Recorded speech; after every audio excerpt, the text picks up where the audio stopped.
Welcome students, আজি আমি আৰম্ভ কৰিম নৱম শ্ৰেণীৰ গণিতৰ সপ্তম অধ্যায় ত্ৰিভুজ নামৰ পাঠটি। গতিকে ছাত্ৰ ছাত্ৰীসকল, তোমালোকে প্ৰত্যেকে নিজৰ নিজৰ কিতাপ আৰু বহি ওলাই লোৱা আৰু ত্ৰিভুজ নামৰ পাঠটি ওলাই লোৱা। ছাত্ৰ ছাত্ৰীসকল, আজি তোমালোকে অনুশীলনী 7.1 যিটো 8 নম্বৰ গণিত আছে, এই 8 নম্বৰ গণিতটো চোৱা। তে 8 নম্বৰ গণিতটোত কি কৈছে চোৱা, কৈছে সি বিন্দুত সমকোণ সহ এ বি সি এটা সমকোণী ত্ৰিভুজ আৰু এম অতিভুজ এ বিৰ মধ্যবিন্দু। সিক এমৰ সৈতে ৰেখাৰে সংলগ্ন কৰা হ'ল আৰু ডি বিন্দুলৈ এনেভাৱে বৰাই দিয়া হ'ল যাতে ডি এম সমান সমান চি এম। তাৰপিছত কৈছে ডি বিন্দুক বিৰ সৈতে ৰেখাৰে সংলগ্ন কৰা হ'ল, চিত্ৰ দিছে 7.23, এইটো চিত্ৰ চোৱা। ইয়াৰ পিছত কৈছে দেখুওৱা যে এইখিনি তোমালোকে দেখুৱাব লাগে 1 2 3 4 চাৰিটা প্ৰশ্ন আছে। 1 নম্বৰত কৈছে ত্ৰিভুজ এ এম চি সৰ্বাংগ ত্ৰিভুজ বি এম ডি। 2 নম্বৰত দেখুৱাব লাগে কোন ডি বি চি এটা সমকোণ। 3 নম্বৰত দেখুৱাব লাগে যে ত্ৰিভুজ ডি বি চি সৰ্বাংগ ত্ৰিভুজ এ চি বি। 4 নম্বৰত দেখুৱাব লাগে C M equal to half of A B, কাৰণ চি এম টু এ বিৰ আধা। সেইখিনি দেখুৱাব লাগে। তো এইটো চিত্ৰ দিছে, এইটো চিত্ৰত তোমালোকে চোৱাচোন কি কৈছে। তাৰ কাৰণে তোমালোকে চিত্ৰটো চোৱা, এইটো চিত্ৰ মই আঁকিছো। ইয়াতে কি কৈছে যে সি বিন্দুত সমকোণ সহ এ বি চি এটা ত্ৰিভুজ। এইটো সি বিন্দু আছে, সি বিন্দুত এইটো সমকোণ সহ এই এ বি চি এটা ত্ৰিভুজ। এই এ বি চি ত্ৰিভুজৰ পিছত কি কৈছে যে আৰু এম অতিভুজ এ বিৰ মধ্যবিন্দু। এই এমটো হৈছে এই যিটো সমকোণী ত্ৰিভুজ আছে এ বি চি, এই এ বি চি ত্ৰিভুজৰ অতিভুজ হৈছে এ বি, এই এ বিৰ মধ্যবিন্দুটো হৈছে এম। এইটো কথা কৈছে যে এম অতিভুজ এ বি মধ্যবিন্দু। তাৰপিছত কৈছে যে চি এমৰ সৈতে ৰেখাৰে সংলগ্ন কৰা হ'ল।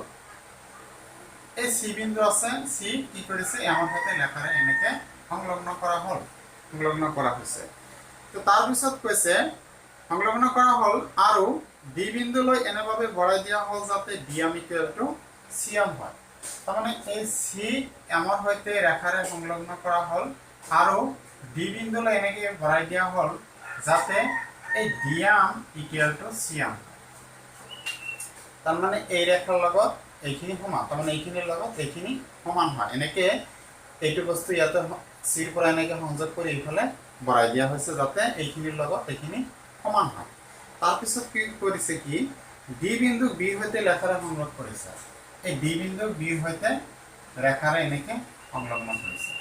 এতিয়া তোমালোকক কৈছে যে তোমালোকে 1 নম্বৰত দেখুওৱা যে ত্ৰিভুজ এ এম চি সৰ্বাংগ ত্ৰিভুজ বি এম ডি। কি কৈছে ত্ৰিভুজ A M C. A M C কোনটো ত্ৰিভুজ তোমালোকে চোৱা, ত্ৰিভুজ এ এম চি এইটো ত্ৰিভুজ। আমাৰ সৰ্বাংগ দেখুৱাব লাগে ত্ৰিভুজ বি এম ডি, এইটো ত্ৰিভুজ। কাৰণ তোমালোকে বুজি পাইছা এইটো ত্ৰিভুজ যে এ এম চি এইটো আৰু বি এম ডি, তাৰমানে এইটো ত্ৰিভুজ। এই দুটা ত্ৰিভুজ কি কৰিব লাগে সৰ্বাংগ বুলি দেখুৱাব লাগে।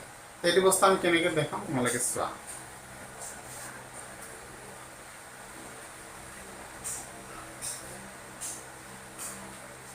এইটো বস্তু দেখুৱাবৰ কাৰণে যি দুটা ত্ৰিভুজ আমাক কৈছে সৰ্বাংগ দেখুৱাবলৈ, সেই ত্ৰিভুজ দুটা ল'ম।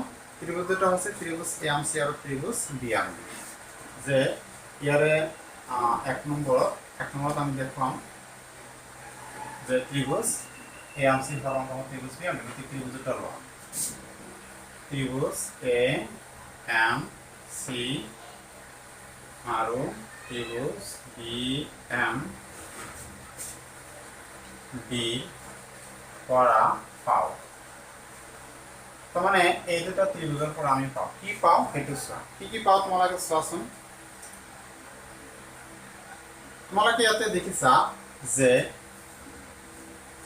আমাক প্ৰথমে কৈছে যে এই এম বিন্দুটো এ বি অতিভুজ এ বিৰ মধ্যবিন্দু। গতিকে ইয়াৰ পৰা এইখিনি সমান, গতিকে এ এম সমান সমান বি এম। তাৰমানে এইটো ত্ৰিভুজৰ ক্ষেত্ৰত এ এম আৰু এইটো ত্ৰিভুজৰ ক্ষেত্ৰত বি এম সমান।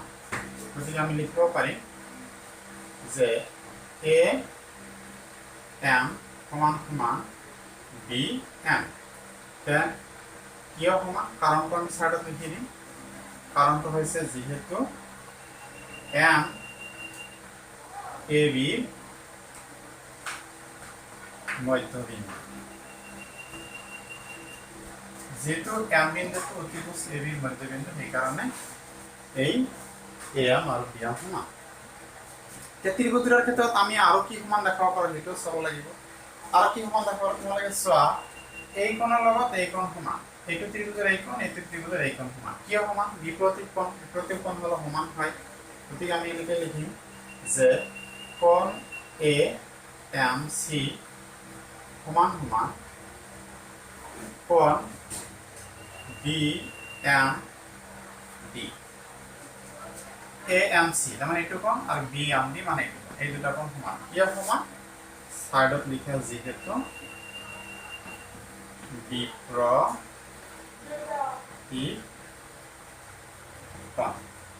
বিপৰীত কোণ হোৱাৰ কাৰণে কোণ দুটা সমান চেদ্ৰীয় ত্ৰিভুজৰ ক্ষেত্ৰত আমি আৰু কি দেখিবলৈ পাওঁ আমাক আৰু কৈছে যে এই চি এমটো চি পৰা এম আৰু বি পৰা এম এইটো সমান কাৰণ ইয়াৰ পৰা এইখিনি সংলগ্ন কৰি ইফালে এনেকৈ বঢ়াই দিছে যাতে চি এম সমান সমান বি এম আমাক কৈ দিছে গতিকে এইটো কথা আমি লিখিম যে চি এম সমান সমান বি এম এইটো কিয় সমান কাৰণটো হৈছে যে এইটো দিয়া আছে আমাৰ দিয়া আছে এতিয়া চোৱা ত্ৰিভুজৰ ক্ষেত্ৰত আমি কি কি সমান দেখালো প্ৰথমে আমি এজৰ বাহু সমান দেখালো তাৰপিছত এজৰ কোণ সমান দেখালো আকৌ বাহু দেখালো তাৰমানে এই বাহুৰ লগত এই বাহু আকৌ এই কোণৰ লগত এই কোণ এই বাহুৰ লগত এই বাহু আমি কি কি দেখালো এই দুটা এজৰ বাহু আৰু মধ্যবৰ্তী কোণ ইয়াৰ এজৰ বাহু আৰু মধ্যবৰ্তী কোণ সমান দেখাইছে গতিকে ত্রিভুজ এ এম সি সর্বাঙ্গসম ত্রিভুজ বি এম টি ত্রিভুজ দুটো সর্বাঙ্গসম হল কোনটো স্বীকার্য মতে প্রথমে বাহু তাৰপিছত কোণ আৰু তাৰপিছত বাহু স্বীকাৰ্য মতে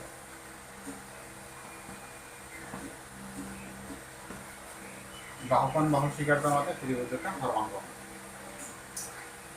এতিয়া এইটো আমাৰ 1 নম্বৰ প্ৰশ্ন আছিল 1 নম্বৰত আমাক এইটো দেখুৱাব দিছিল এইটো আমি দেখুৱাই দি দিলো তে 2 নম্বৰৰ প্ৰশ্নটোত আমাক সুধিছে যে তোমালোকে দেখুৱা যে ডিবিসি কোণ এটা সমকোণ ডিবিসি কোণ কোনটো ডিবিসি এইটো কোণ এটা সমকোণ বুলি দেখুৱাব লাগে তে এইটো কেনেকৈ দেখাব পাৰো আমি চোৱা তে 2 নম্বৰটো যেহেতু ত্ৰিভুজ এইটো লগত এইটো সমান সৰ্বাঙ্গসম গতিকে বাকি অংশবিলাকো সমান হ'ব অনুৰূপ অংগবিলাকো বা অংশবিলাকো সমান হ'ব গতিকে এইটো ত্ৰিভুজৰ এই কোণ এইটো ত্ৰিভুজৰ এই কোণ সমান হ'ব কিয় সমান হ'ব কাৰণ আমি এই বাহুৰ লগত এই বাহু দেখাইছিলো গতিকে এই বাহুৰ বিপৰীত কোণ এইটো এই বাহুৰ বিপৰীত কোণ এইটো সেইকাৰণে এই কোণৰ লগত এই কোণহে সমান হ'ব এই কোণৰ লগত এই কোণ নহয় এই কোণৰ লগত এই কোণ নহয় কিয় নহয় কাৰণ এই বাহুৰ লগত এই বাহু দেখাইছিলো গতিকে এই বাহুৰ বিপৰীত কোণ এইটো এই বাহুৰ বিপৰীত কোণ এইটো এই কোণৰ লগত এই কোণ সমান এটা আমি লিখি থওঁ যে যেহেতু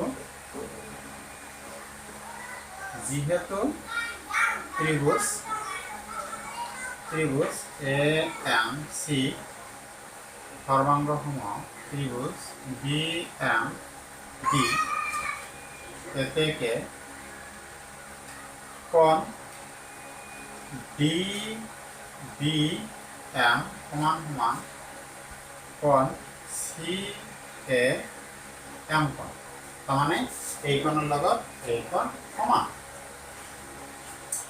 এতিয়া আমাক যেটো কৈছে সেইটো কোণটো আমাক দেখাব দিছে এই ডিবিসি কোণটো 90 ডিগ্ৰী দেখাব লাগে কাৰণ এই গোটেইখিনি কোণ 90 ডিগ্ৰী দেখাব লাগে এই কোণটো লিখা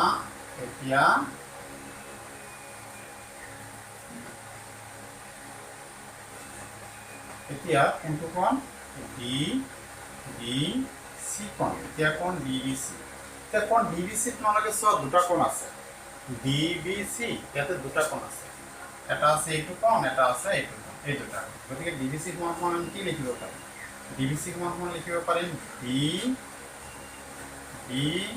এম কোণ ডিবি এম কোণ এইটো কোণ প্লাছ এইটো কোণৰ নাম হ'ব ধৰা চিবি এম কোণ ডিবি এম কোণ আৰু চিবি এম কোণ কাৰণ এইটো কোণ প্লাছ এম কোণ প্লাছ CB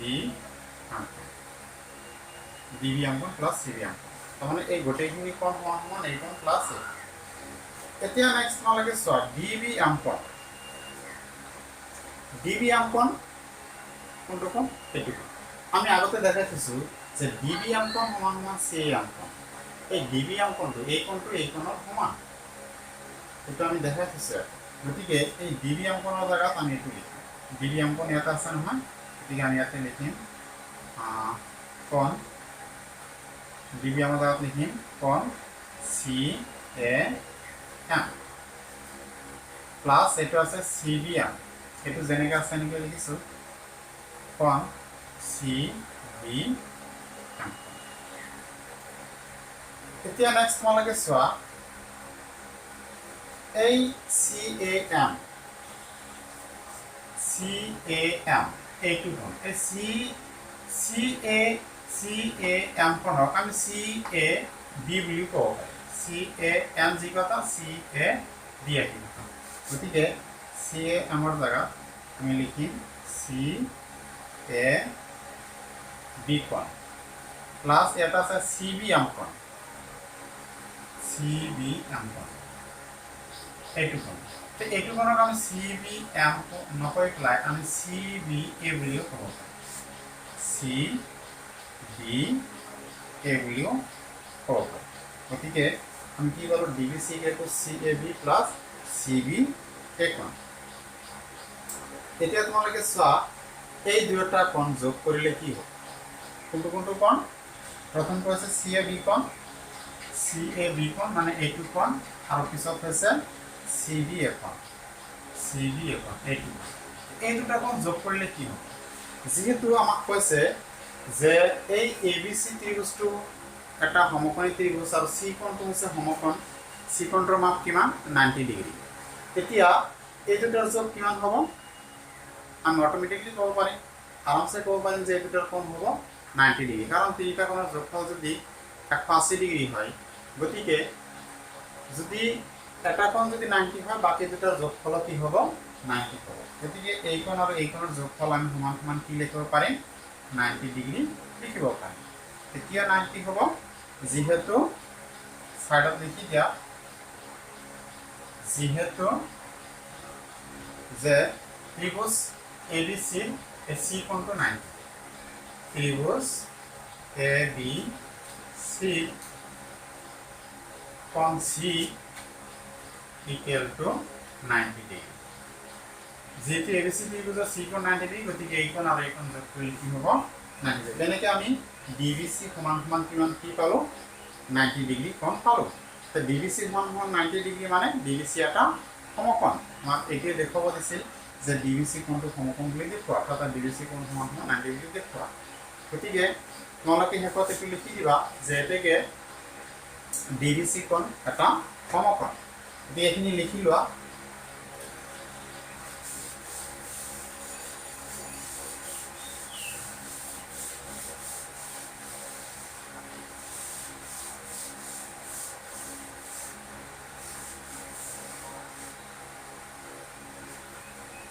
গতিকে লাষ্টত এইটো লিখি দিয়া যে এতেকে অৰ্থাৎ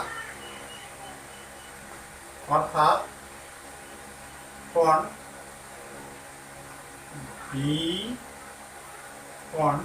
ডি বি চি এটা সমকোণ। এইটো হৈ গ'ল। এইটো আমাৰ 2 নম্বৰটোৰ এনচাৰ এইখিনিতে হৈ গ'ল। 3 নম্বৰত আমাক কৈছে 3 নম্বৰত আমি দেখুৱাব লাগে যে ত্ৰিভুজ ডি বি চি সৰ্বাংগ ত্ৰিভুজ এ চি বি। ত্ৰিভুজ ডি বি চি কোনটো ত্ৰিভুজ? এইটো ত্ৰিভুজ। তোমালোকে চোৱা ডি বি চি কাৰণ এইটো ত্ৰিভুজ। এইটো ত্ৰিভুজৰ সৰ্বাংগ দেখুৱাব লাগে কোনটো ত্ৰিভুজ? ত্ৰিভুজ হৈছে এইটো এ চি বি। এইটো ত্ৰিভুজ। তাৰমানে এইটো ত্ৰিভুজৰ লগত এইটো ত্ৰিভুজ আমি সৰ্বাংগ বুলি দেখুৱাব লাগে। এইটোটা আমি কেনেকৈ দেখুৱাব পাৰোঁ? গতিকে যি দুটা ত্ৰিভুজ আমাক সৰ্বাংগ বুলি দেখুৱাব দিছে সেই দুটা ত্ৰিভুজ তোমালোকে লোৱা। এইটো আমাক 3 নম্বৰত কৈছে, এনেকৈ লিখা 3 নম্বৰত ত্ৰিভুজ ডি বি চি আৰ একটা ত্ৰিভুজ লব দিছে এইটো ত্ৰিভুজ কোনটো হৈছে ত্ৰিভুজটো হৈছে এসি ত্ৰিভুজ বিবিসি আৰু ত্ৰিভুজ এসি বি পৰা পাও তো এই দুটো ত্ৰিভুজেৰ পৰা কি পাও তাৰ মানে এই দুটো ত্ৰিভুজেৰ পৰা আমি কি কি বস্তু সমান দেখাব পাৰো আমার মেন উদ্দেশ্য রয়েছে কি ত্রিভুজটা সর্বাঙ্গম দেখানো সর্বাঙ্গম দেখাবলে আমি তিনটা শিকার্য পাইছি তিনটা শিকার্য যিকোনো এটা মানে সর্বাঙ্গম বলে দেখালে হয়ে গেল তার কারণে আমি চাব লাগিব এইটো ত্রিভুজের কি কি বস্তু সমান আছে তো তোমালোকে প্রথমে চোৱা এই ত্ৰিভুজৰ এই বিবি বাহু আৰ এই ত্ৰিভুজৰ এই এসি বাহু সমান কিয় যেহেতু আমি আগতে এই ত্রিভুজ বি এম ডি আর ত্রিভুজ সি এ এম এই দুটা ত্রিভুজ সর্বাঙ্গম বুলি দেখুৱাইছো এই কাৰণে এই বাহুৰ লগত এই বাহু সমান হ'ব গতিকে লিখা বি ডি সমান সমান এসি কিয় সমান ত্রিভুজ বি এম ডি তার মানে ত্রিভুজ এএমসি এইটো ত্রিভুজ আৰু ত্ৰিভুজ বি এম ডি এইটো ত্ৰিভুজ সৰ্বাঙ্গম হোৱাৰ কাৰণে এই বাহু আৰু এই বাহু সমান তে বিডি সমান এসি পাই গ'ল আৰু কি কি বস্তু সমান দেখাব পাৰো তোমালোকে আৰু কি কি সমান দেখাব পাৰো যে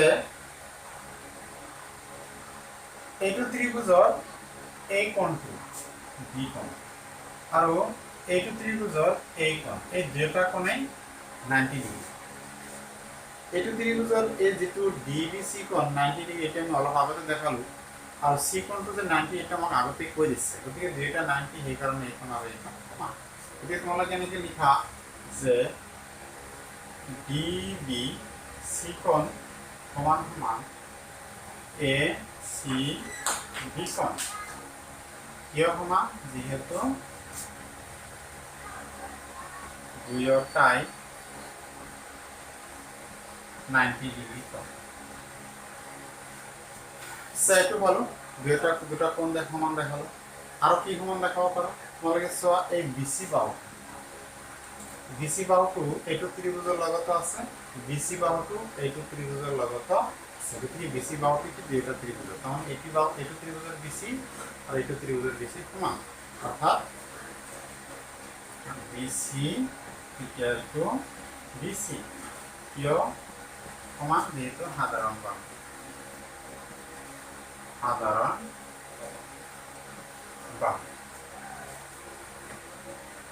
গতিকে আমি কি পালো এই দুটা ত্ৰিভুজৰ কি পালো ফাৰ্স্টত আমি বাহু সমান দেখালো কোণ সমান দেখালো আৰু কি সমান দেখালো বাহু সমান দেখালো এতেকে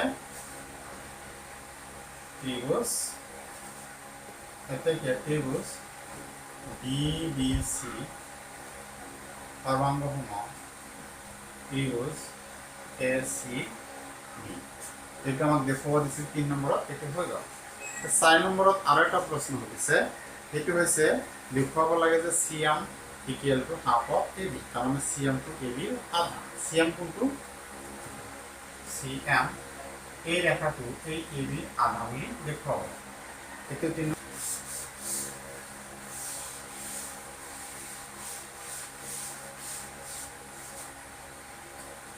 এতিয়া 4 নম্বৰটো চোৱা 4 নম্বৰত আমি কি দেখুৱাব লাগে যে এই সিএম টু এবি আধা দেখুৱাব লাগে তো তাৰ কাৰণে তোমালোকে কেনেকৈ কৰিব অলপমান চোৱা তোমালোকে চোৱা যেহেতু আমি আগতে পাইছো ত্ৰিভুজ ডিবিসি আৰু ত্ৰিভুজ এসিবি সৰ্বাঙ্গ ত্ৰিভুজ ডিবিসি এই ত্ৰিভুজ আৰু ত্ৰিভুজ এসিবি এই দুটা ত্ৰিভুজ সৰ্বাঙ্গম গতিকে আমি কি ক'ব পাৰো সিডি সমান সমান এবি বুলি ক'ব পাৰো যেহেতু এই ত্ৰিভুজ আৰু এই ত্ৰিভুজ সমান গতিকে এইটো ত্ৰিভুজৰ এই সিডি বাহু আৰু এইটো ত্ৰিভুজৰ এই এবি বাহু কি হ'ব সমান হ'ব কাৰণ সৰ্বাঙ্গম ত্ৰিভুজৰ অনুৰূপ বাহুবিলাক সমান হয় যে ত্ৰিভুজটা সৰ্বাঙ্গম গতিকে এই চি ডি আৰু এ বি সমান হ'ব। গতিকে এইটো বস্তু এনেকৈ লিখা যে যিহেতু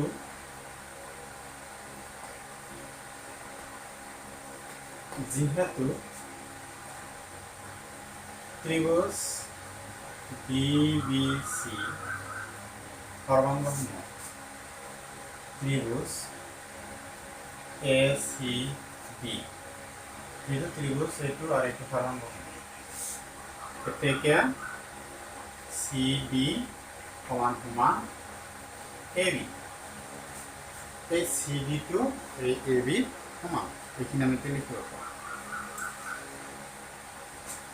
এতিয়া তোমালোকে চোৱা, আমাৰ মেইন উদ্দেশ্যটো হৈছে কি, আমি দেখুৱাব লাগে যে C M half of AB, C M half of AB দেখুৱাব লাগে। এই চি এমটো এবিত আঠা বুলি লিখিব লাগে।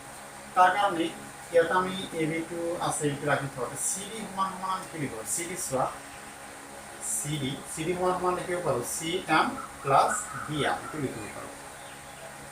চি এম আৰু ডি এম প্লাছ কৰিলে চি ডি হৈ যায়। গতিকে চি ডিৰ জেগাত আমি এইটো বস্তু লিখি দিওঁ যে চি এম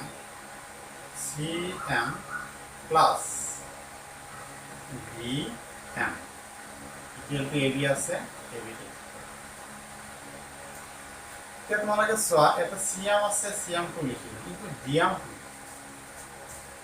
এই চি এম আৰু ডি এম সমান, যিটো ডি এমৰ লগত চি এম সমান, কিয় সমান সেইটো আমাক কৈ দিছিলে যে এই চি এম আৰু ডি এম সমান। গতিকে আমি কি কৰিম, এই ডি এমৰ জেগাতো চি এম লিখি দিম। ইয়াতে এ বি আছে, এ বিটো তোমালোকে চোৱা, C M plus C M মানে টুৱাইচ চি এম, দুটা চি এম হৈ গ'ল, ইফালে আছে এ বি। গতিকে দুই পূৰণ আছে চি এমৰ লগত, দুইটো সিফালে নিলে কি হ'ব, ইফালে চি এম থাকিব, ইফালে হ'ব হাফ অফ এ বি, অৰ্থাৎ C M equal to half of A B.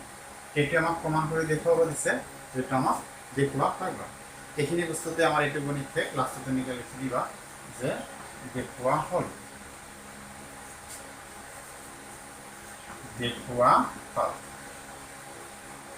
Bus এইখিনিতে এইটো গণিত শেষ। তোমালোকে ভালকৈ লিখিবা।